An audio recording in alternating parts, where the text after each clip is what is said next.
Infrastructure Committee meeting called to order. Roll call, please, Melissa. Steve Brenner. Here. John Woodward will be absent. Fred Noble. Here. Jen Reiner. Here. And Bill Jones. Here. Okay. At this time, we have public comment. John is here. John Woodward. Note that John Woodward is here. All right, do we have any public comment? Anybody? Just to bring that again to the attention that we have absolutely no tracking of the notices of violation. Who are they made to? And we need some form of transparency. We just had I could say, big fight at the OOR, and I'm gonna continue fighting that fight because this is not normal. We have police reports are public, but the notices of violation, the property maintenance violations are not made public. We're not asking for investigation reports. I'm not asking for any private information. I'm asking for, just like in case of police reports, address and what was the citation made for. Not citation, whatever it is, the violation. It's simple, because if we don't have the minimum, then, and we have had proof of targeted enforcement, then the borough can send notices of violation to people who they don't like and not send anything to people who they like. This is why there is government transparency. So this doesn't happen. We have proof that this happened. So I ask you to come up with some way in which we make available this. Hello, sir. Some form of list, report, by Kraft, by whomever, of what notices of violation have been issued each month. They're all published on here. No, they're not published. This is, Um, yeah. So it's just. You just want to see your address every month, right? No, I don't. I want to see who other people are sent NOVs for the same reason, because they're not. That's what I want to see. Okay? So this is what we are, and this is not for me. No, it's not. It's also, but it's not just. It's government transparency. It's to make sure that you don't interfere and say, you know, hit this guy, which we've heard you say in public on video. You asked the government to sue us, which is not your job. Okay? You're here counsel. You're not to tell the government to sue that resident or the other one. Okay? Thank you so much. You're welcome. Any other public comment? I'd just like to add, I would volunteer to make a list of the people I like and the people I don't like, and both lists are very short. Any other public comment? Hearing none, I'll gonna offer to move Western Berks Water Authority up on the agenda so they can get out of Dodge. So why don't we go right to item number 7. So I'm not sure you like me or don't. Can I sit next to you? Thought we were friends. You're not on the I list. thought we were friends. Thank you for agreeing us to take some time today. We sent a memo out to all the borough council people in all the 3 members of the boroughs. We attended the Shillington Infrastructure Committee meeting last month. Yours is scheduled this month. We're scheduled to go to West Reading next month. This was a suggestion actually came from the borough of let's start at infrastructure and then we can kind of decide if and when we go public with some of this information. Because I think some of the stuff we're going to talk about today is very in tune to some type of public outreach. I've got a packet that could, Steve, take me an hour to go through. I know you're tight on time, so I'm going to zip through this. We prefer that. Yeah, and what you've got in your packets is stuff that you can take home with you, have for questions or answers, and then follow up either through Jim or through Michelle, back to our office, and we'll go from there. Let me start by saying Mike Hart's with me today. He's our board chairman. I've got Tim Kraft from RKL, for our staff accountant for the Water Authority, Matt Walber, my director of operations, and you have your two board members, Chris and Dave, representing the borough here with us today. We think the information we're delivering is very important. And I want to remind you that, you know, I've been doing this at Western Burke since '85 as a board member, and then 2007 became the executive director. Both Matt and I are elected officials. I serve as the chairman of the Lower Heidelberg Supervisors. Matt's on Borough Council in Leesport. And I want people to tell me as an elected official what's going on and what's coming down the road. Tim has been involved with our budget process. We're trying to do a 5-year budget, realizing now we need to do a 10-year budget based on our projections on rates. It's all related to the asset management plan, which was started about 5-10 years ago. It's now in full gear. So I'm looking at what my asset requirements are, the money I've got to put into the system over the next 10 years. Most of these are regulatory driven, EPA driven on PFAS, which we're going to talk about, EPA driven on cybersecurity, lead and copper. So the kind of things we're talking about, just to give you the headline on this, Reader's Digest version. I've got $10 million of debt, Tim, right now. We're probably looking at going probably another $25 million in debt in the next 5 to 6 years that we're going to have to put into the water system to make it compliant. When I say they're regulatory driven, you know, once again, this is not stuff we just do them because we want to do it. It's stuff that we have to do because of new requirements. So that's the kind of the basis for what we're talking about today. I'm going to have Matt start with the 20-year water sales impact and then COVID. So Matt, could you just kind of give them a brief understanding of this is all covered in lots of stuff in your packet. This is what I would refer you to, this piece of paper, and then this is the other one. So please, Matt, if you would mind. Yeah, so everybody in your packet, there's a chart that kind of looks like this. This is our water sales. Total water sales in 1,000-gallon units from 2000 to 2023. 2004 was the highest amount of water we sold. 2023 was the worst in the last 24 years. The very next sheet just kind of shows the first quarter in sales by borough. As you can see, I have highlighted the lowest volume sales by borough for each quarter. For Shillington, West Reading, in the total, 2023 was the worst. Wyomissing, that was your third lowest sales in the last 22 years. And then just to kind of, that's just to give you we're foreshadowing that 2024 is not any better than 2023 as far as water sales go. The next sheet is through May for the past 5 years. Wyomissing, you're 7 million gallons under from last year. And the previous year, you're 10 million gallons under your 5-year average.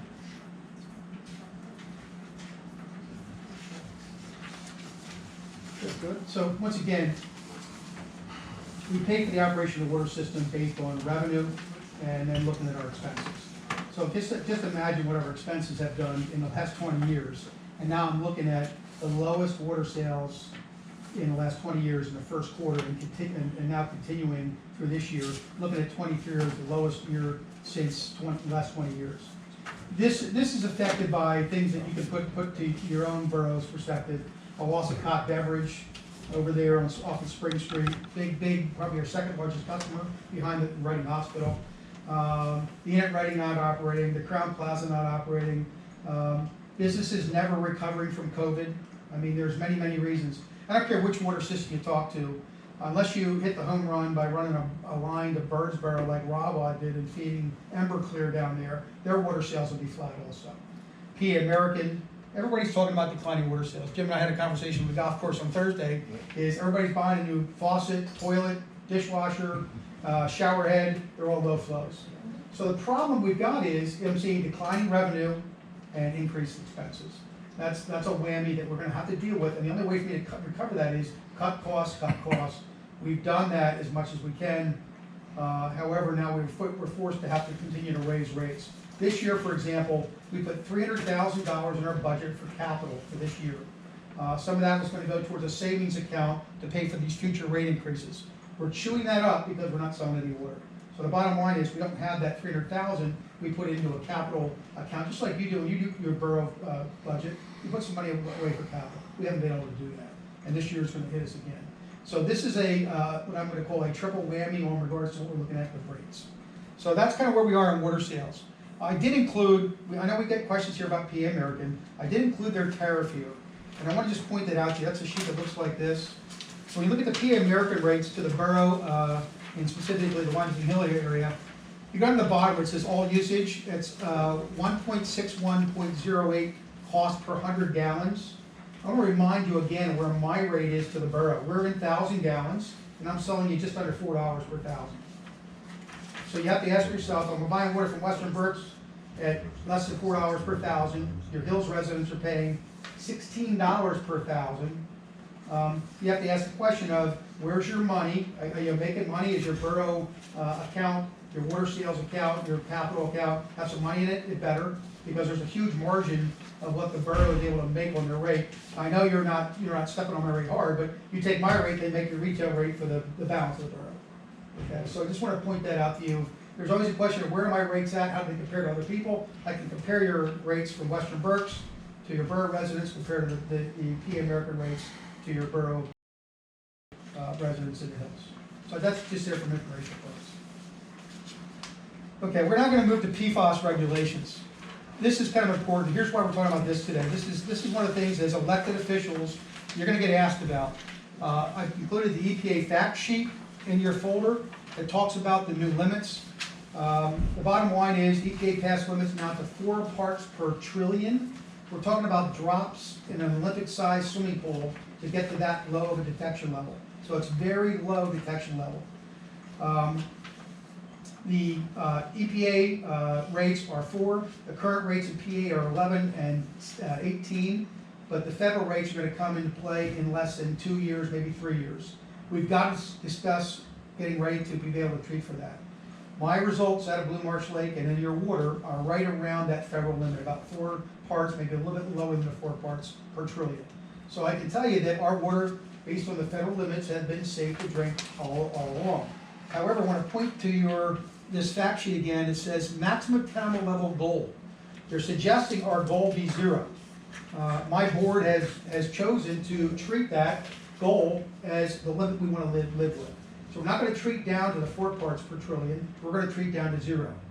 To give you some idea of our debt service now, that's going to add about $10 to $15 million of debt service just to treat for that one contaminant. On a phone call last Thursday with water suppliers from Philadelphia to Chester to Lehigh County, the Lehigh County number to treat just one of their sources is $17 million. The Philadelphia plant at the Baxter plant on the Schuylkill River, it's a 300 million gallon a day plant. They don't have enough room, square footage in their parking lot to put the treatment in they need. These are huge treatment, big silos of granular activated carbon to treat this. That's going to be expensive to operate, O&M costs. When I look at you and I say my rates are going to go up, and Sean can ask the exact same question. I'm going to answer the question before you can ask it. What does that mean our rates are going to go to? I told Sean that my rates are easily going to double in the next 5 years. I'm now looking at the numbers going, they're probably even higher than double what they are now. So why am I sitting here? I need you guys to understand that's something you need to plan for. Once again, I think we're going to be okay where we are from a rate perspective compared to other rates, because everybody else is going to be going up. You're going to see a PA American rate increase. They've got multiple wells in their system in the Penn District, which is the district that serves this part of the county, that are going to be in need of treatment. So we talked about that. Now, the other thing I want to let you know is you get questions of elected officials. This is the cycle that's the PFAS. It's a recirculating cycle. This chemical has no half-life. So normal chemicals degrade over time. This one does not. You've been drinking this water for all these years, John, it builds up in your system. And this is a cancer-causing chemical. That's what everybody's upset about it. I also then printed out the contaminant sheets of where the stuff comes from. Here's my biggest problem on my soapbox. As a water supplier, I'm being asked to treat this and take it out of the water. This product is in everything you touch and use every day. It's in the wrapper for your fast food sandwich. It's what makes the Band-Aid not stick to the wound. It's in a Teflon pan, Teflon tape. This moisture wicking shirt, it's part of that what makes it moisture wicking. This compound, mostly 3M and DuPont, are being sued for billions and billions of dollars to recoup this money from this contamination.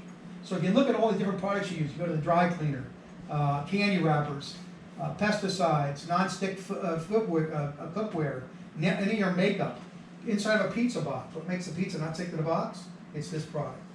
So the problem is, all these commercial products is what put it into the water through your wastewater plants. And when we talk about water, the water system's down, just wait till you see what the wastewater people are gonna be dealing with also. This is have to come out of their effluent before it puts back into the Wyomissing Creek, then the JMA. So, I don't know if we're gonna be treating for it, but you're gonna see big numbers coming for your wastewater treatment plant. And once again, we know how they're landlocked down there. I'm not sure they're gonna have room to put the treatment in down there without acquiring some land. So when I'm giving you the heads up, I'm telling you, we're way ahead of the curve. You now guys have at least have some information of what's coming with PFAS and what it can do to my rates. But more so, you have to be able to answer questions if you get calls in the Borough Hall. This is gonna become more and more public as the EPA and DEP talk about it. So be prepared for phone calls and questions. Chip, am I correct that there's no movement on banning those chemicals? They're getting sued, but nobody's saying that they can continue to make them. Yeah, that's not the case. They have started to do that. One of the biggest, if you follow the news at all, Willow Grove Air Force Base was where the original big contaminant was, and that was from firefighting foam. So they have banned the AFFF firefighting foam. That, once again, think about the firefighting foam that covers a fire that's fueled by jet fuel or propane or natural gas. They smother the fire with this PFAS compound, and what it does is takes the oxygen away. So they banned that. Here's the problem. 3M and DuPont, they're not gonna go away. They're gonna pay these billions of dollars of lawsuits. They've now come out with additional chemicals. They've shortened the chain of carbons to create this chemical. So guess what? We don't know what those are gonna be like. So you're gonna see this product is gonna be continued manufactured under a different name, different brand. It's not exactly the same thing, but it's close, because it's still performing the same way. So this is gonna be something that we're dealing with, but our kids, our grandkids, this is not gonna go away. This is just one of many emerging contaminants. Once again, non-funded mandate. They tell you there's infrastructure money out there to cover this. DEP, PennVest, locally at this point, have not agreed to fund, even in this alone, to pay for this project to be funded. They're talking about changing that, but as of right now, PennVest is not funding this with federal infrastructure dollars to solve this problem. It's a crime. Are these compounds inorganic? Is that why they can't be, why they don't have a half-life? Now you're trying to act a little bit more above my pay grade. Matt, you wanna take a shot at that? That doesn't happen to me often. Yeah. They're synthetic compounds that have no half-life. Yeah. And they're environmentally persistent. So, just to give you an idea, this sheet that's folded up in your, we've done 14 different sampling events for 18 different compounds. The state is only requiring us to look at 2 right now. The EPA has the 2 that are marked in red, plus the ones that are highlighted in yellow. So in our raw water from Blue Marsh, we've picked up 6 different compounds. And in our finished water, we've had hits on 6 as well. So it is difficult for us to take out with traditional treatment. So once again, for the first time this year, the first quarter of this year is the first time water systems had to sample for this compound. We've been doing it for almost 2 years now. We knew this was coming. We wanted to take a look at this. Wanted to get first in line for money, and we're going to talk about the plant upgrades that are coming in the last item on the agenda. So we've been doing this work and have the results now to understand seasonally, does it change, where are we going to go from this? So you need to understand our board, Mike obviously here's the chairman and your 2 representatives have been very, very proactive at looking at this. We're not sitting back waiting for and knocking on the door going, hey, you're in violation. We're not doing that. So I have a question. Are these compounds all over the country? all over the country. And so the entire country is dealing with the same. The entire problem. country is dealing with this. Now, each state has their own limit until the feds have chimed in. Now they're gonna set the national limit at 4 parts per trillion. Then through primacy, DEP will then adopt those EPA regulations and make them the final regulations of PA. So right now, there are different regulations. New Jersey's got different ones that are lower currently than PA, but we're all gonna go to that 4 parts per trillion. But is there a federal mandate, well, there's a federal mandate to There- get up to speed. Is there a federal compliance issue that suggests they'll have funds for the United States to do this? Or are they They're expecting each borough to like? I didn't mean to laugh at you because they are not gonna be able to fund all the mandates. The lead and copper, Jim's doing his lead and copper inventory right now. Just the lead and copper alone, replacing lead service lines, even identifying lead service lines, they don't have that funded either. So there are mandates coming after mandates, and we talk about the infrastructure dollars that are available out there. Oh my God, it's the best thing. Guess what? It's nowhere close to being what it is. Now, I will tell you, we're part of the lawsuit. I had no choice but to join the class action lawsuit, trying to recoup some of this money from the big guys. So right now, there are, I think, 4 settlements, Kindle Fire Extinguisher, DuPont, 3M, and there's one other one. So I had no choice but to try to recoup some of this money from the class action lawsuits. So we're in the middle of that right now. So you end up with an irresistible force, an immovable object, something's gotta give. So listen to this. You can't incinerate this because it puts it in the air. You can bury it, but it ends up in the leachate from the landfills. So this stuff, when I say it doesn't go away, they haven't really determined how exactly they're gonna get rid of it. Send it to space? It is absolutely ridiculous. So we're gonna put this treatment in, but then how am I gonna get rid of the compound that's in these canisters? It's gonna be contaminated with this product. So determining how it goes back to Calgon, this is a stop tip. Buy Calgon stock, okay? They seem to be the leader in the treatment component, the absorbent to treat all this stuff. Everybody's gonna be buying it. The big guys, when I say Aqua, America, United, Water, they're all pre-buying trying to like their carbon, so they got it in stock to add in the treatment. So I'm telling you, it's nuts. And once again, I felt it compelled you guys should be at least aware of what's happening here. Doesn't matter what water systems you know, use, feel. Rawa's got a bigger problem than I do, I can tell you that. I know America's got a bigger problem than I do, but we're handling it, is what I'm letting you know. And more than happy to answer any questions specifically if you get residents or concerned citizens about this, because it is a big concern, obviously. Chip, I misspoke earlier. They're not synthetic. They're just super long chain organic compounds. The way that they're put together, they're hard to break down. I apologize. And for what it's worth, there is research going on to try to figure out how to break these things up. Hopefully they work fast to come up with that research. But yeah, once we get it out of the water, dealing with it's going to be a huge expense. Yeah, exactly right. And I'll tell you, I got one heck of an educated board. Chris went to the state conference with me 2 or 3 weeks ago. Your board members, Mr. Reeser on the financials, he's fantastic. Chris, obviously with his background, Mike with his public works background. I've got a really good board that truly understands what's happening here. So just give them a shout out to those guys. The last item on the agenda is the filter plant upgrades. Your water plant is now 50 years old. Part of the problem is that we've been told by DEP that we need to upgrade our filters. The filters are the heart of the process. They're working great. We have award-winning numbers when you look at how the plant is rated nationally. But at a certain point, we've got to update the filters. So we add that on top of the PFAS requirement, probably add another $20 million to my debt. So now I'm sitting here looking at you guys going, I'm $10 million in debt, and typically we've funded our capital by debt. We did a bond issue last time. Before that, we had bank loans. So Tim is here. There's many different ways to talk about how to fund depreciation, and I put an article in here which I thought is really important for you to understand. If we really look at how we're going to fund our capital outlay. And when I'm looking at the debt service, these are not numbers that Matt and Dave Reeser and I put together. Tim and RKL has been working really hard to make sure that the numbers we're talking about, the projections, the long-term budget impact on this is something that has Tim's and his staff's review on it at this point in time. Any comment you want to make, Tim, on the depreciation and how we're funding that versus a savings account, for example? Yeah, it'd be great to get to a position where you're able to fund your depreciation instead of funding debt service. The reality is with the rising costs across operations and the flat sales, margins are razor thin, which have been preventing us from being able to build that reserve up. you're kind of reactionary in the sense that you have your repairs that need to be made, and obviously we're due for a big upgrade here, and you have to go out and look through debt service.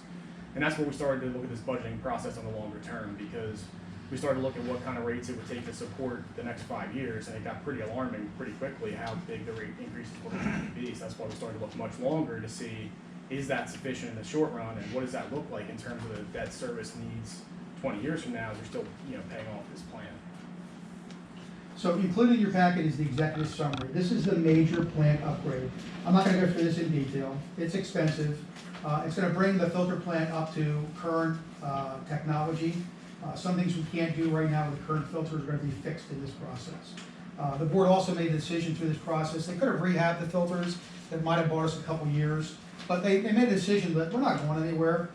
The boroughs created Western Berks, a forethought of envisions of supplying regional water.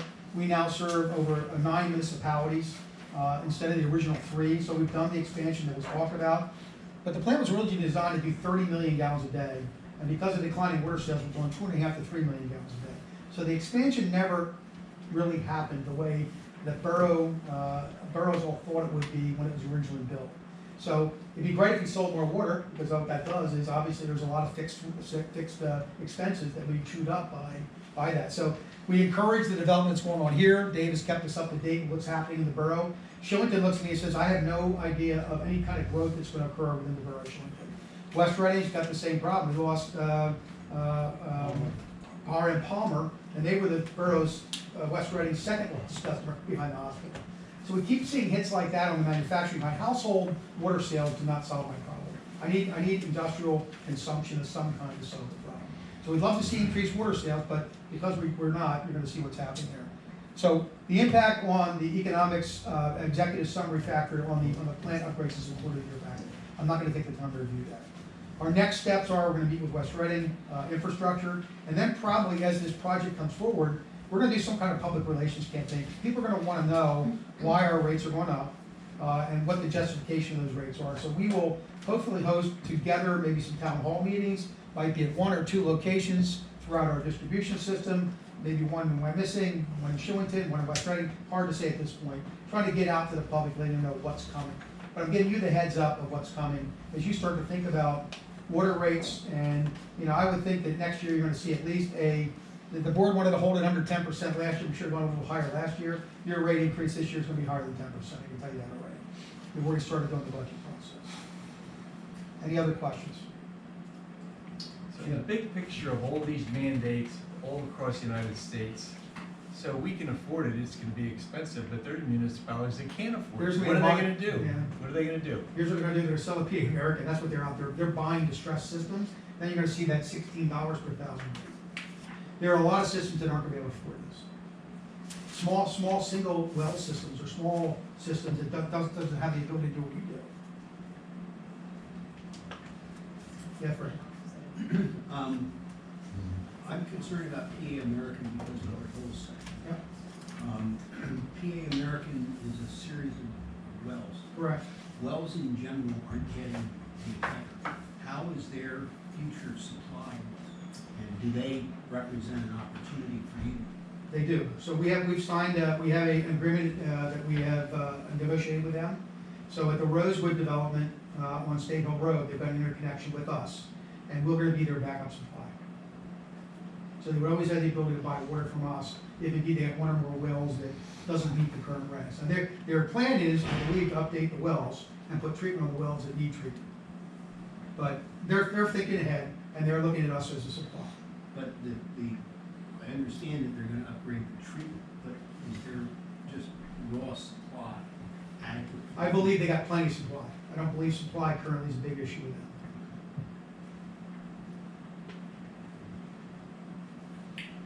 If I could add this too, this little tidbit for Wyomissing Hills area and the sewer. I don't know if it relates to the PA American water over there, but we were handing out delinquent sewer notices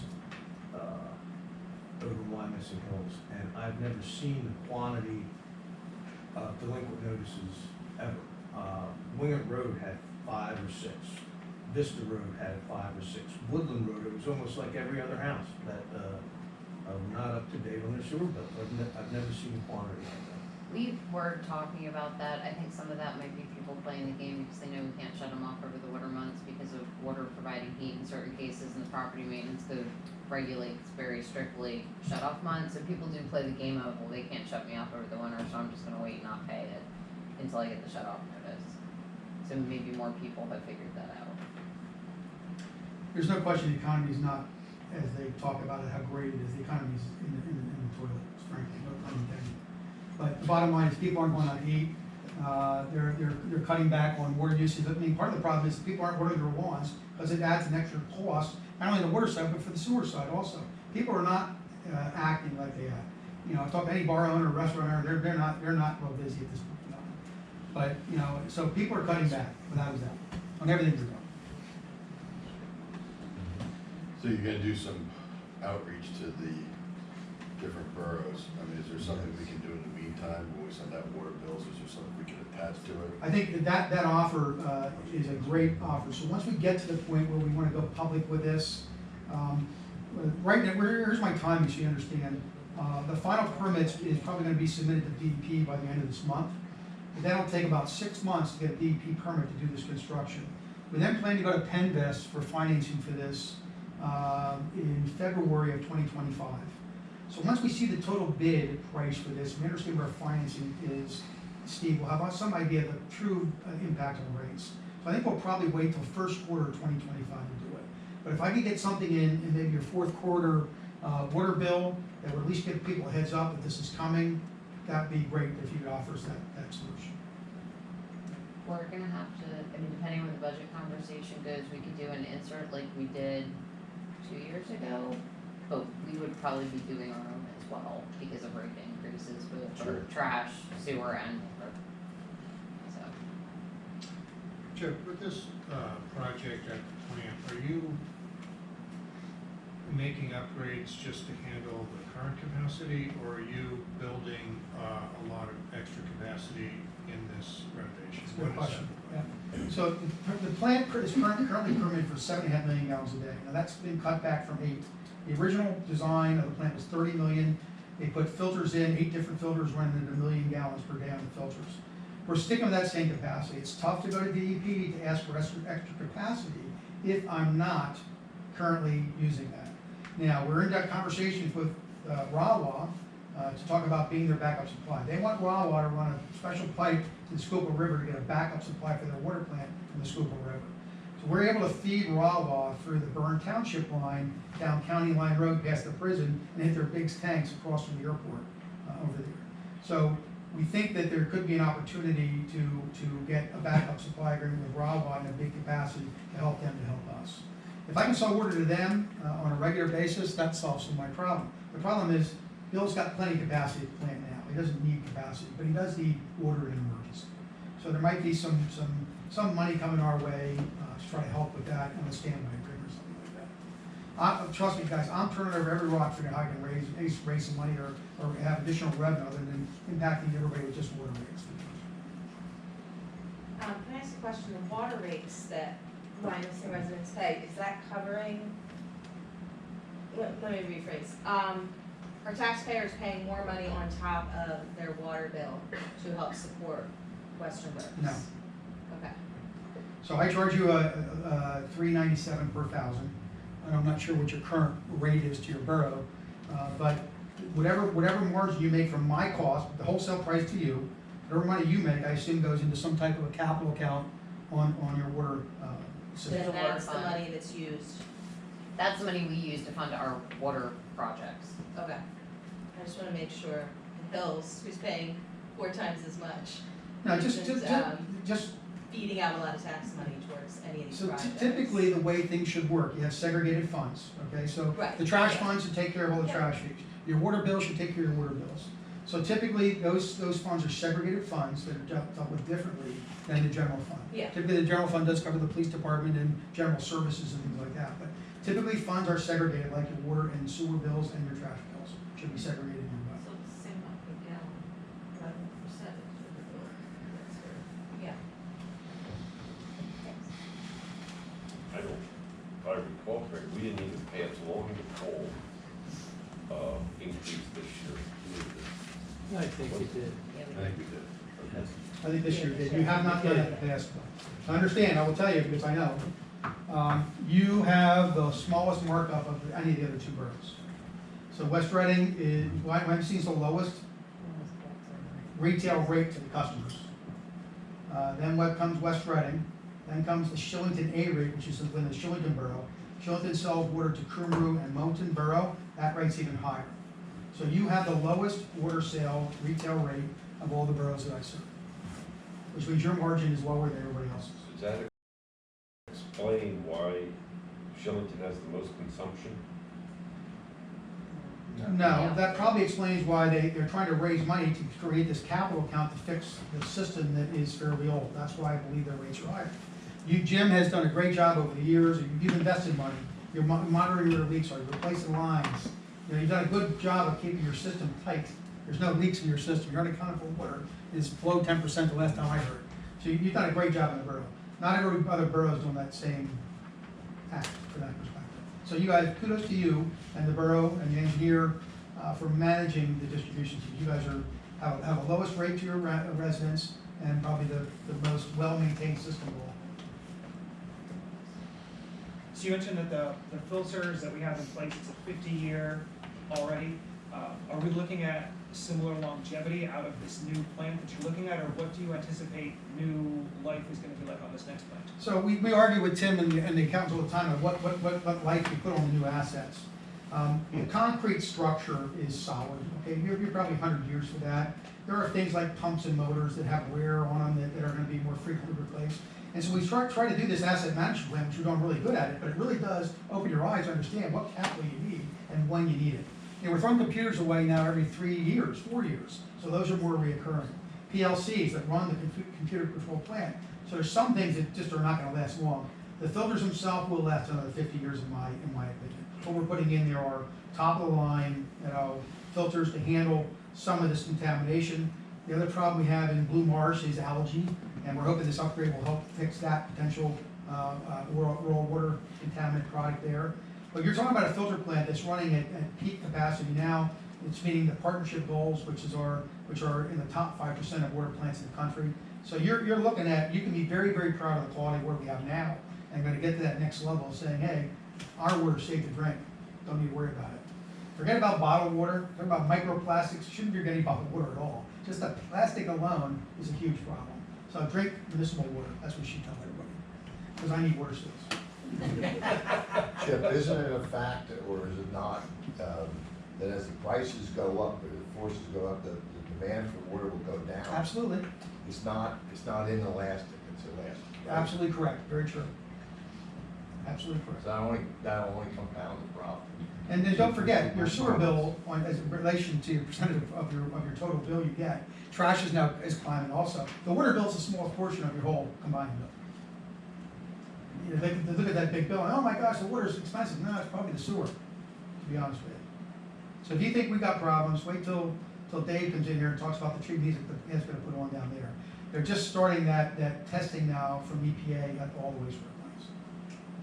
So how accurate is your ability to target where you need to be for this project you're doing, knowing water consumption is down and your equipment has to be replaced? Yeah.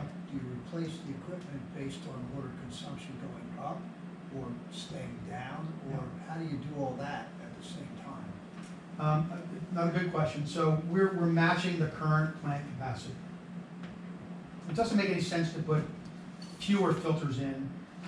One filter goes down, you have a maintenance problem. You got to have the full plant capacity as you look at doing the replacements, for sure. With all the Wyomissing Hill stuff and all the other things you're doing to help people do what they're trying to do, there's got to be a potential for, if you're not going to go below where you are now, how far above do you go to handle all the other possibilities of how you make money and increase consumption? So if you think about what we did at the plant, just geographical thing, went across the creek, went over to Byrne Township. So Byrne Township's got some growth capacity, specifically north on 183. At the same time, we ran water lines out 222 south to the new Tower Health doctor's office there at Greens Mill, because there's opportunity in Creamer Township growth occurring out towards Scottsville.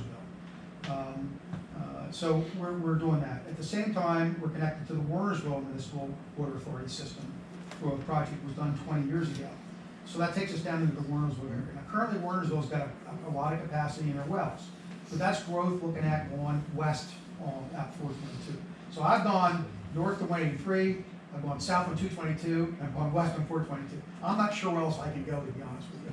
You can't run to rural areas where there's no housing, there's no businesses. You gotta kind of run where the growth is. So I believe I've set the authority up for growth in the future based on the corridors where the growth is going to occur.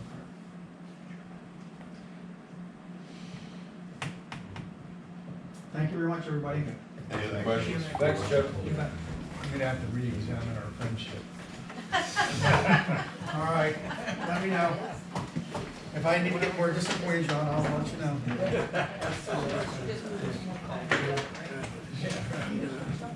Well, that was uplifting. Yeah, sorry about that. It's all good. Take care. Okay, well, while we're on number 7, do we need to have, we have to have any further discussion on the ownership of the pipe? I have nothing new on that.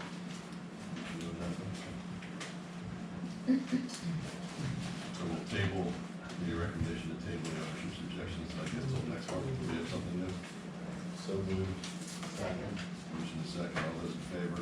Aye. Any opposed? The ayes have it. All right, let's go back to number 4.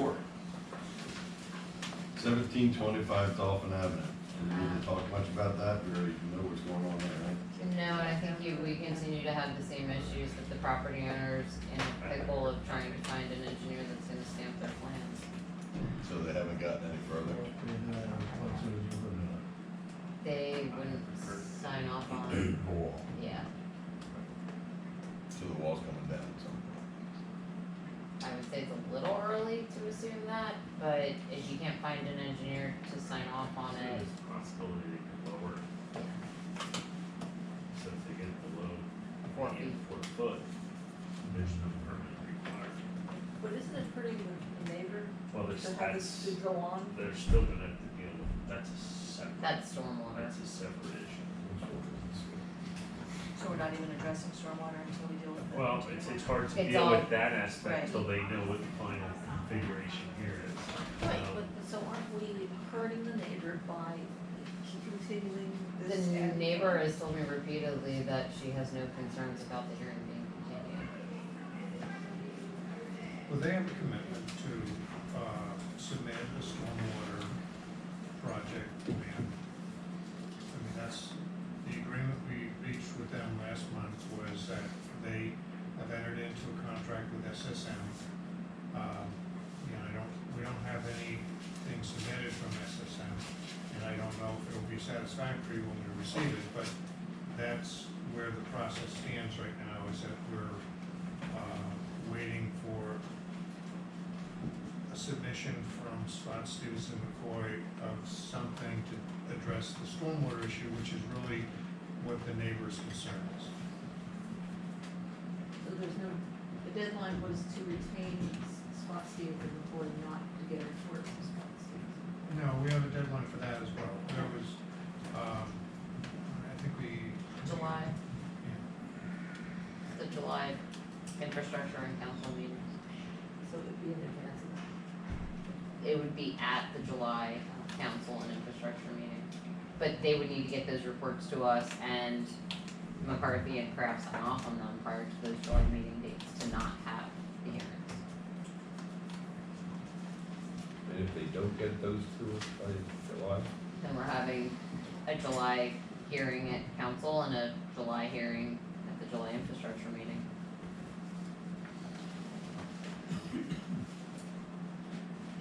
Moving on, zoning codes report. For the most part, the report, self-explanatory, but I did wanna provide an update. There's about 10 properties on the report that show just very general non-compliant, no update. Going through all of them and speaking with Jeff Hogue at Kraft's office, their tracking software program effectively times out on its own after a certain period, that it's just gonna auto-populate that language. For every single one of those 10, there's either back and forth conversation that, there's an inspection pending with an update, or citations have been filed, or a civil suit has been filed. So it's not that there's no action being taken on them, they're just kind of in a holding pattern based off of what's going on with the particular property.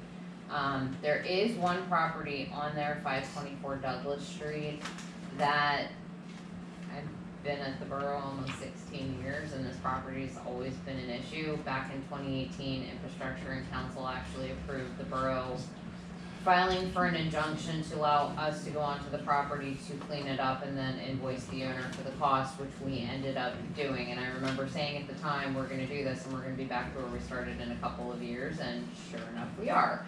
So last year, both property maintenance and zoning enforcement notices were issued to the owner. He, for the property maintenance code citations have been filed, he pays them. He pleads guilty and pays them, which is clearly not getting the property cleaned up. So the next step would be to have Chris file a civil suit, which we talked about that at Chris and a meeting on Friday. And then the other piece to that would be moving forward with filing for an injunction. I talked to Jeff Hogue this morning. He is going to send a certified letter to the owner, notifying him that he has until July 9th to make significant progress cleaning up the property, or at the July 9th council meeting, I will be under my manager's report requesting a motion to authorize the solicitor to move forward with filing an injunction to clean up the property. If July 9th, there's significant progress made to clean up the property, it's with the understanding we will stay filing for the injunction only if the property is completely cleaned up by July 31st. So if that option happens, he starts cleaning up the property by the July council meeting and finishes by July 31st, we're done. Compliance achieved, we're in a great position. If he either takes no action by July 9th, I would then be coming to you at council requesting that motion. Or if he takes action by July 9th but does not complete it by July 31st, then at the August council meeting, we'd be back in the same boat. Everybody clear on that? The only- What's the it only mean if issue you I get s- an injunction? What does that mean? What it means you? It's a court order giving us permission to go onto the property, remove the items that are a violation of the zoning and property maintenance code, and also bill him for the time. The last time we did this, he paid about $1,000 total between equipment, staff time, and legal fees. And what is the curiosity, what was this? I just see the definition of significantly being a problem. Boats, For the MV trailers, MV. vehicles, rubbish, trash. So ultimately, we won't see anything we could, by some may see a- definition, see significant increase in that. I mean, I would say 100% of the property is covered in junk. I would wanna see 70% of it gone by July 9th.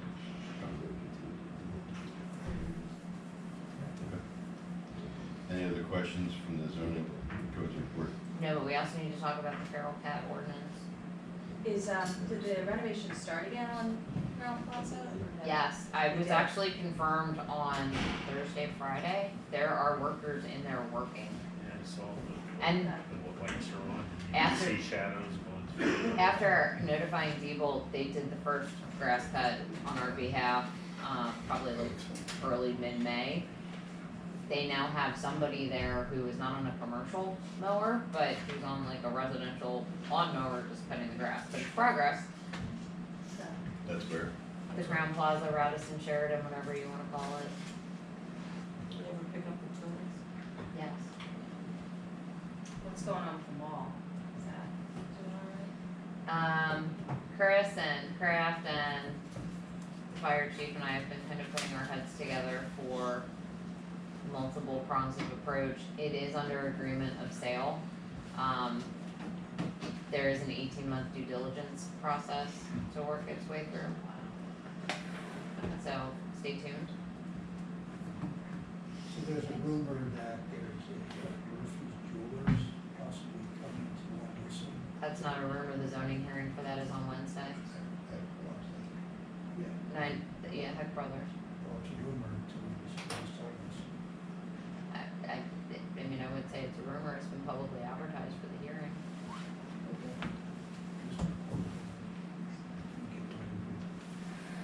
On our website. Check it out.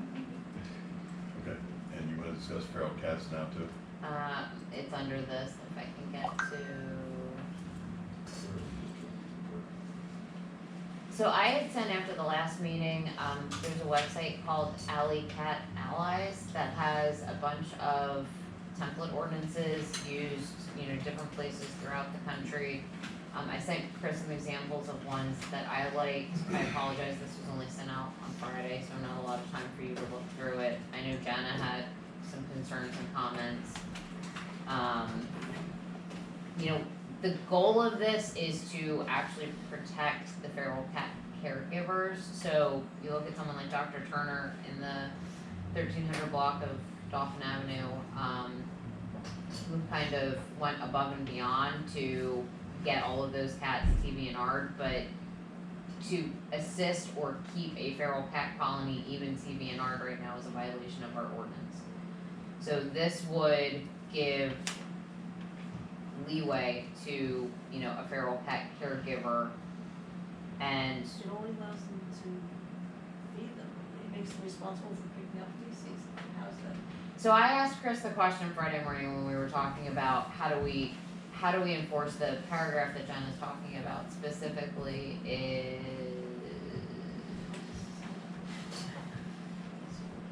here, 607.2. I kinda asked that same question, how are we enforcing that? And the idea is, for the most part, we're not unless there's a significant issue with complaints. Why shouldn't they be exempt from So if I ask my neighbor, your dog just did its business, or your cat just did its business in my yard, go over and clean it up, and they refuse, what recourse do I have? that? Okay, I'm trying to protect the feral cat. I'm trying Not to your protect the neighbor. property owners. If we have a program for feral cats where they do everything they're supposed to be, which is what we want, they're not gonna be willing to do that if they're responsible for cleaning up the feces. Your neighbor's already in violation by not being a proper caregiver and That is following the correct. steps, so that's, just that's adds the more first teeth to it. course, yeah.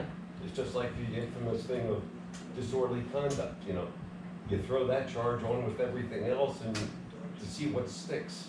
But I think what Jan has added is that no feral cat caregiver who's specifically under that guideline has to be responsible for the defecation. The caregiver definition is what? Is that somebody who's got the permit, right, and is doing the trap neuter release, is able to feed them and keep the colony from breeding, Right. and in the neighborhood, so another colony doesn't come in, and they get a permit or something from us? That's one of the requirements as part of this ordinance. So if they don't have that permit, they can't have the feral cat, can't be defecating anywhere, but if they have the permit, they're a feral cat caregiver, they can't be responsible for the cats running around, they can't clean up the whole neighborhood.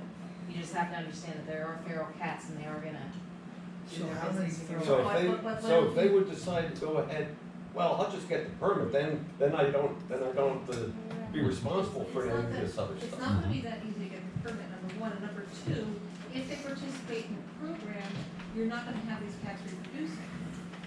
So at least you're gonna have some stability to the problem in your neighborhood. In your case, Bill, the cat's not gonna be sterilized, the cats are gonna be reproducing like crazy, and your problem is going to be exponentially worse. So at least we're sort of capping the program. But nobody in the right mind is gonna participate if we tell them, in addition to spending all this time, Leslie Turner made it clear that it is a horrible responsibility. in addition to asking them to do all these things we're asking them to do, to put a cap on this program, we're gonna make them responsible for cleaning up feces. Nobody's gonna do it, so the problem's gonna get worse. Is there a cap on the number of feral cats? I think You it's own a however, dog, you got to however clean up many after. on your lawn, probably. Well, is there a cap on the number of dogs you can have? Yeah, so we do regulate keeping of animals. It doesn't matter what kind of animal it is, any animal, period, no more than 4 at the same You time. can have a giraffe on your property? No, we actually specifically prohibit multiple animals, including exotic animals like rhinoceros, bison. Four is the. Oh, but Yes. So why shouldn't we regulate cats the same way we regulate every other? We do. animal? We do. So how You're many? not allowed to so how have a many giraffe, feral you're allowed cats? to have a cat. Yeah, but how many feral cats could you have on your property? So again, They're They're not wild. limited to. they're not domesticated. But They're they- wild. Well, then why do we know who the people are that have feral cats? If they are limited to the property, then if they go to the same property, obviously they have know where they live. They don't come to my house. Yeah, Well, if they come to my There are house, they people won't be there long. who like. in Like one Dr. house- Turner. Well, no, there are people who in the one house will allow the feral cats Oh. in and out of their house The and cat continue to lady. feed them, the cat lady, that's a problem. She is holding She's feral the cats problem. in. She's the Yes. problem. She's So the should problem. we be- But in should- other blocks, there are cats coming Yeah, in there's from feral wherever, cats they are and homes reproducing, everywhere. and the problem is getting worse. So if we do nothing, the problem's gonna continue to get worse. If we don't provide a safe haven for these folks, the problem's gonna get worse. But doing nothing is not, if you do all the things that are there, eliminate some of the things you think are onerous, it's not gonna eliminate the problem, it's gonna It's gonna continue manage- the problem. it's gonna manage the it and problem. manage it. And the problem It's better with than managing nothing. the problem is you don't have a top level of the management problem, because since you've now eliminated all the bad stuff they have to do because we don't want them to do it, because it's like stinky, they can still have more cats, so you end up with more cats, even though No, they move that's- in and out of the different blocks. That's not what these people are doing, Ron. They're raising cats. They're catching cats, getting them neutered so that more litters They're- can't, what is it, you get one pair of cats and create 300,000 babies? 400,000. 400,000 babies? That number was Over the staggering. course of a decade? It was like a lifetime, but So still. if we do doesn't matter, nothing, yes. if we do So nothing. these people catch the cats, neuter them, so they can have more babies, And so if then the two people in Wyomissing, or 3, that are doing this, didn't live in Wyomissing anymore, would that eliminate our feral cat problem? no, it would get much, much worse. Where would they, who would feed them? How did they get here? The They don't feral need to be cat fed, keeper feral doesn't cats feed them. don't need to be What's fed, The feral cat caregiver isn't a feeder of the they're not cats. feeding them. They're the ones who are taking their reproductive ability away. The people who are feeding them are The doing it people who are illegally. feeding them are the problem. Illegally. Okay, but feeding the sheep and the cats were not sterilized. That's, So- that's the big so- problem. Feral cats will survive without being fed. Is They're wild it animals. fair to say that my neighbor who is putting out feeding stations for these cats and then leaving for 6-8 weeks at a time, they are not feral cat caregivers? They're not, No, no, they're not. they're illegally They are feeding problem. feral No, cats, yes. they, They're and over. this We're ordinance addressing people is like gonna. I mean, what this ordinance was to be a feral cat caregiver, you would have to take responsibility for that colony. You would have to apply for a permit showing that all of those cats have been TBNR'd, including ear tipped. Location of all of your feeding Right. stations. There's multiple layers to this to show that, I'm just gonna use your neighbor as an example, you're not just throwing, here's a bowl of water, here's a bowl of cat food, and I'm gonna walk away. There is a significant responsibility and to some extent output of cost to manage that colony. So is Chief Phillips and Mr. Kraft over here gonna be our cat police to make sure they do all this? Kraft's already helping with the complaints about cats running at large. The other piece to some extent would be the ARL. I don't think the police department would really get involved with it. Well, if We're you gonna have an get the ordinance, calls and if we're you have an gonna ordinance, contact the somebody ARL. has to enforce it, by making sure they're doing all this Right, stuff. but the draft does say Yeah. enforcing it, and I don't think it's the police. Who is it? Well, just look at the draft. Well, I'm just asking the question, I don't wanna read it. It would- I know, 4 pages of law. Code enforcement. Who is going to be the person that checks all these water There's spots? section 608, Ron, right If there. it's a right borough there. ordinance, Ron, it's enforced by our police department as any other borough ordinances. All right. Not true. Yeah, under that ordinance. it says- Most of our ordinances are actually enforced by codes, not by the Well, police. okay, by code, but it's, you know, Isn't the But crux, one or the other. This ordinance says it shall be unlawful for any person other than a feral cat caregiver who needs a permit to feed a feral cat. So your neighbor cannot legally put out food. If they do, you call That's the it. craft, they get cited. And that's the goal, is to try and prevent these people from feeding It cats. sounds like the feral cats are our new deer problem. And when does it cross the line between becoming an invasive species you want to eliminate? Well, if you don't have a program like this, then I guess you need to trap them and kill them.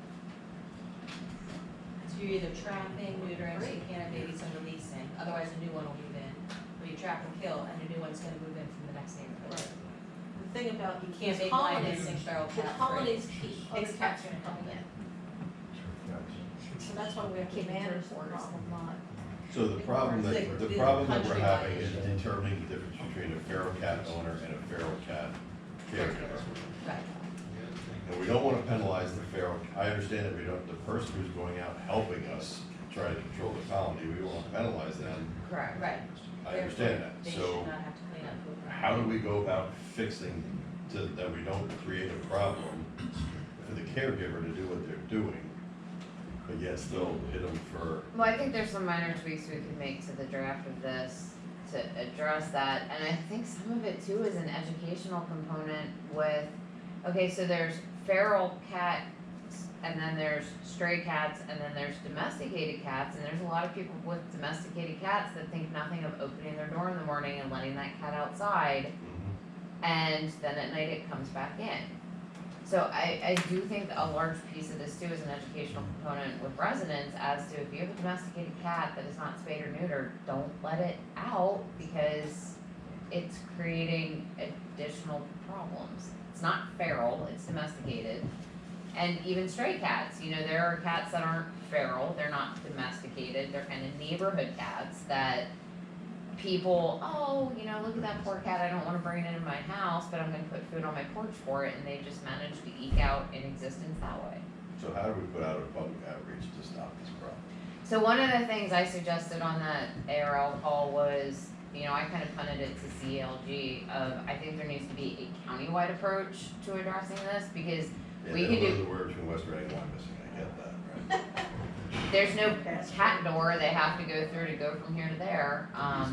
So I do think there needs to be more of a countywide approach to solving this than an individual municipal approach. But if we But could at that's not to least, say we shouldn't do something. could- Yes, correct. yeah, I think at some point we gotta make this a Subject of a public newsletter? known event, yeah, newsletter, put something up at the board, the pool, We do it at the water meeting. do it the water meeting.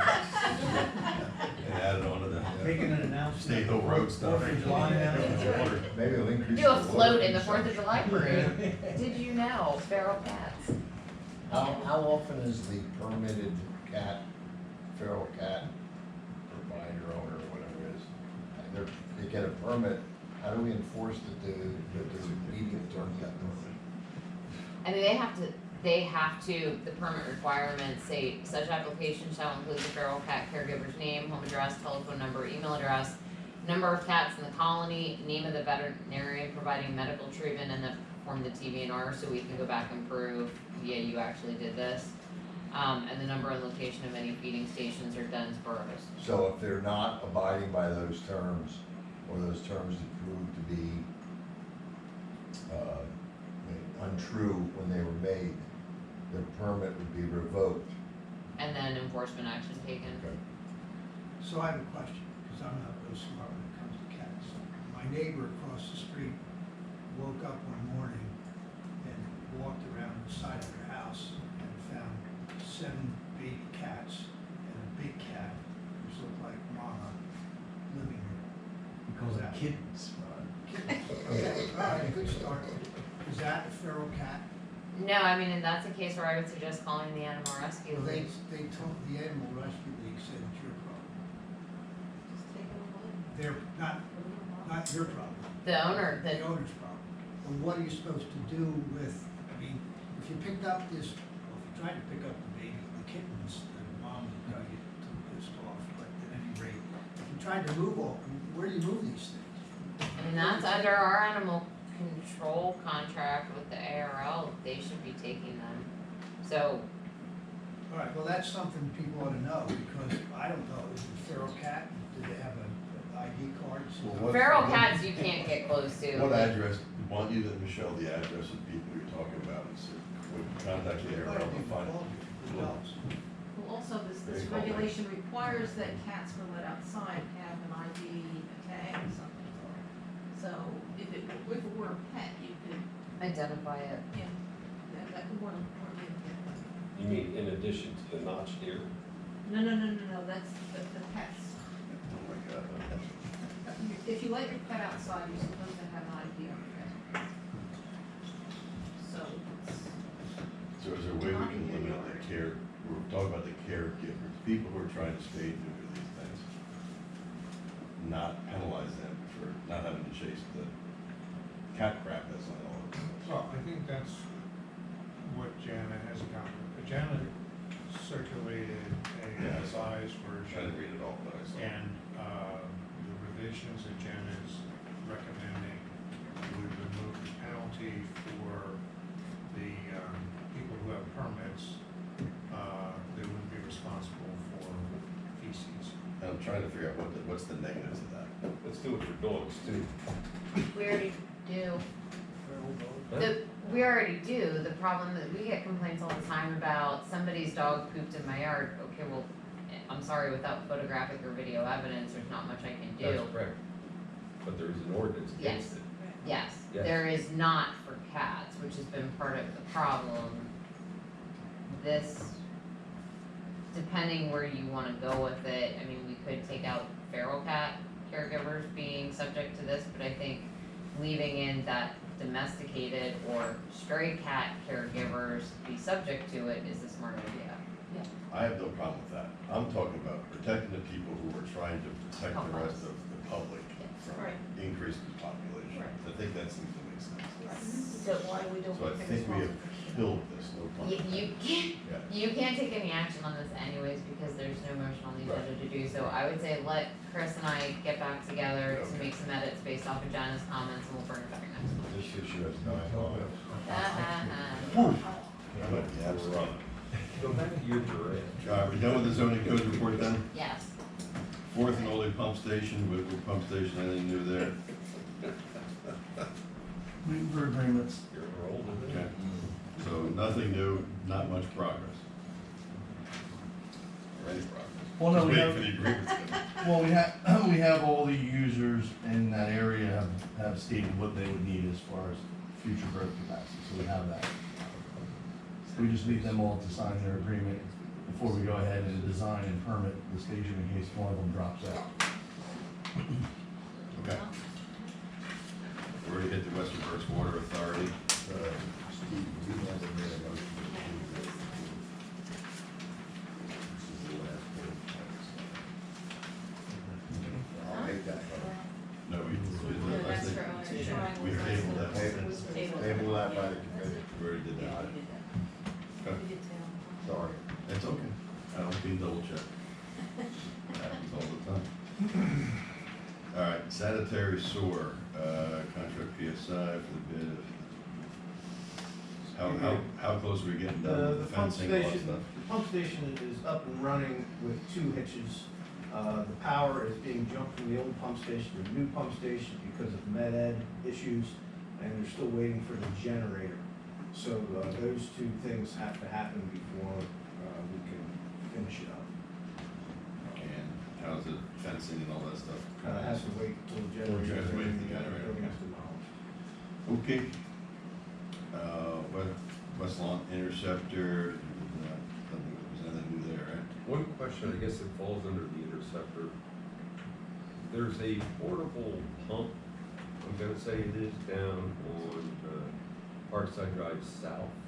Is that going to remain where it is permanently, while this project is going on, or? Not permanently, Really but for a move? period of time, they're bypass pumping, so they can put the New Spring Township line in. And once they get, up to, roughly, Old Mill Road at the creek, then they're gonna have to jump upstream further, so it'll be there for another month or two, and then it'll get jumped and moved. They're just removing the sewage from I kind Like of they were figured that's what it was, but residents down there are asking me that Yeah. they were hearing this, like, Yeah. go, boom, boom, boom, boom, all night long, and it was disturbing them. It's gonna, well, Where is it? Parkside Drive South. So I said, I think it's only temporary, and as things progress, this unit will get moved to a new it location. will, that's correct, but each movement will probably be a month in between. I told them to buy a sleep machine. Yeah, good answer. Any idea whether they've had any major obstacles in this project? There's an obstacle every day. They've been working for 2-3 weeks and they put in maybe 100 feet of pipe. Wynnewood Township line was in the way. They found one of our old water mains we needed to go over. They cut that out. There's issues every day. It's a big pipe and there's, you know, but it's progressive, but it's slow. When do we think that might be done? We're hoping August, September. They have to be done by December. December 31st. Not earlier than December 31st. Good. Sorry, I should have asked. All right, Spring Township Interceptor Project. That's what we were just talking about. Okay. Item D, the contractor for that has completed all the sewer pipe lining. That was probably half the contract. First time we ever lined some bigger, like 18-inch interceptor pipe, and it went well. But there's 2,800 feet of new pipe in our collection system, which went well. He's still cleaning and televising over in the hills area that drains to the city of Reading is the area that we'll be cleaning, televising, and looking for future problems there. That's ongoing. Woodland Road Sewer, nothing there. We've awarded that. I don't know when it's gonna start. It'll probably be fall.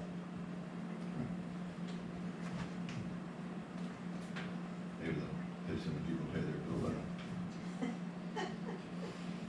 I'm sure they're all over the borough, not just there. All right, streets, we have some pay applications we need to make, but, anything else with the streets, let's just do the pay application. So we have pay application 2 from Construction Master Services LLC, we received the attached price of Bless you. $300,903.81. We need a table to, approve recommending this to council. I'll go ahead and make that motion. Second. Okay, with motion and second, all those in favor of recommending the council to pay application number 2? Aye.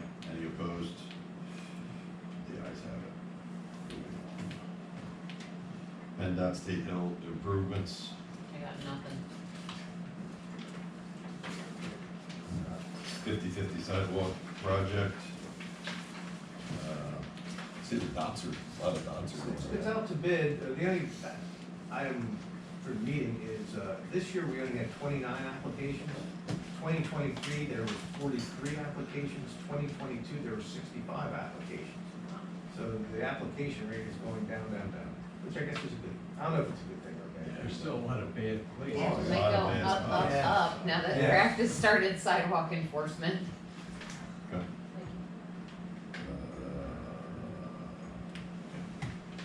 Dauphin Avenue, 5-year street plan. This is something I just wanted to bring to everybody's attention. It's a road that's on the 5-year plan. It's not, let's just put it on the plan and mark some curb and pave it. I think there'd be some revolt. And it's not for 2025, I'm looking at this as 2026.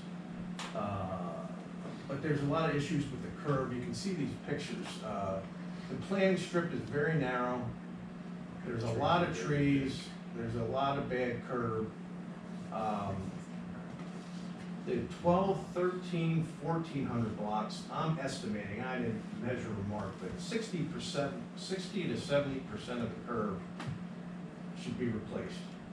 And the price we're paying now for curb is $120 a foot. Some, I did some measurements, some properties have 170 feet of frontage, that was the largest. The smallest was 50 feet. So if you have 170 feet of frontage, that's 20 grand in concrete work. 50 feet is 6 grand in concrete work.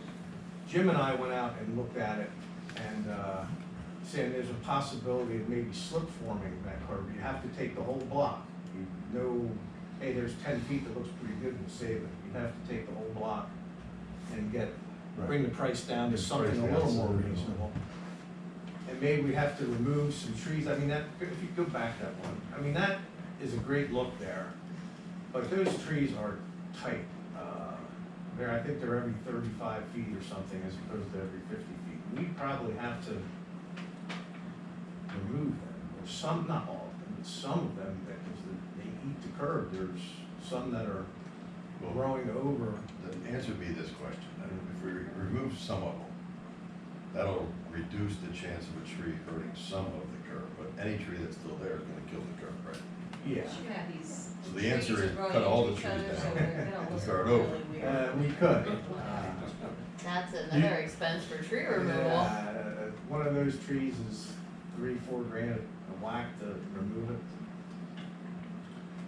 That's why I'm bringing it up now, because it's not urgent, but I'd like to get a plan together for 2026. So when we notify, like for the 2025 roads that we think we're gonna do, when do we notify them that it's a coming? What'll happen is, I actually just emailed Jim today, Jim's guys, the streets that I wanna do next year. Once I kinda get a vibe from you guys that, hey, it's gonna happen, I'll go out and look at curb at each of those streets, send them a letter usually in December and say, hey, we're gonna be paving this next year. You're gonna get a second letter from me, after we open bids. And it's going to tell you how much curb you have to replace and what the cost is from our bidder. And you also have a choice, you can get your own contractor to do that. You don't have to. And I'd like to ask Chris if we could change that. When people hire a secondary contractor as opposed to using our contractor, it makes administrative part hard, and the customer usually doesn't get the quality of job that CMS or a real concrete company will do. They're getting a pickup truck contractor, and it's built to spec, it's 24 inches deep. You don't But it's have to just not offer the that quality. option. If you choose not to offer that option, you can require them to just pay the cost of the replacement of the curb. Yeah. I think some people feel that they can do it better or cheaper Right. on their own, and so that's why we've offered that option in the past. Yeah, But the it's first time we make it mandatory, we're gonna have somebody who owns a concrete company's house that's gonna have to pay someone else to do it, they're gonna go crazy, that's gonna be the problem. Yeah. Listen, I understand that using contractors that aren't the ones that win the awards from us, and I get it, but I don't know that we can just say, maybe someone has a barter exchange with a friend or something, Yeah. who knows? I don't know. But those people are generally. I also think it opens their eyes to say, okay, the borough did a pretty good job of bidding this out because we couldn't find a price better than them. In one case on, what street do you live on? Garfield? Garfield, yeah. My son was one of the construction members of a curb dismantling thing. That's a total joke. I get it. Yeah. I totally understand. It was a total joke. But it passed code, I guess. Yep. So, I mean, I have a problem with giving someone the ability to go find someone else to do it if they can do it cheaper, if I just don't know that they're gonna find it. And I get it's a problem. Yeah. So let me ask you a question, Jim. Do you have a spec sheet that you give these Yes. people? On that picture there, where the curb is now 2 inches or 3 inches versus 8 inches, like there. Is Is that a bad curve or a good curve? Right there, that curve there looks vertical and intact. The problem there is the tree root is eating it, so I would probably leave that section intact. Right, I guess what I'm asking is, when you get to the part where, I'm not sure if the curve sunk or if the number of times that we've done the road. Oh, the curve reveal, it varies all over the time, all Yeah. over the place. It's just Well, on variable. that particular road, if you went to somebody's house and said, you gotta spend $70,000 for your curb in, does anybody think that that's not gonna create a giant problem with us about $70,000 to put a Yeah, curb in? that's why I brought this up. Absolutely. Well, That's why I'm bringing it up. But the other people that, like, the curb, you just said, well, that one's okay. But it's really not okay, because all the curbs ought to be uniform and go down, like you said, do the whole street. But if you do the whole street, everybody's gonna do the curb. The 12, before the next meeting, just drive 12, 13, 1400 blocks. 12 and Is that 1300 picture blocks. of the corner of Wyoming? I'm Not not. that one, the one before. No, No, looking down the street. the beautiful street, that one. I think that is Wyoming. Maybe not, I'm not sure. That's the 1300 block. Is it? That's Gerard. No. Dolphin. It's Main Dolphin. Street. It's Dolphin. It's Dolphin, I meant the I crossroads. would say Forest. It's Lake and Forest. It's Lake, okay. Lake is to your back. Got it. All right, I'm sorry. Dolphin's back. Okay, didn't mean to cause an argument. Just curious. Next question. I forget now what I was gonna say. You know, what would be nice, just to backtrack, if we could have pictures like this of 1725 Dauphin, because I want to look at it. And I don't want to go on private property because there's no alley back there. You know, I get a big picture of what we're talking about, but it'd be nice if we could have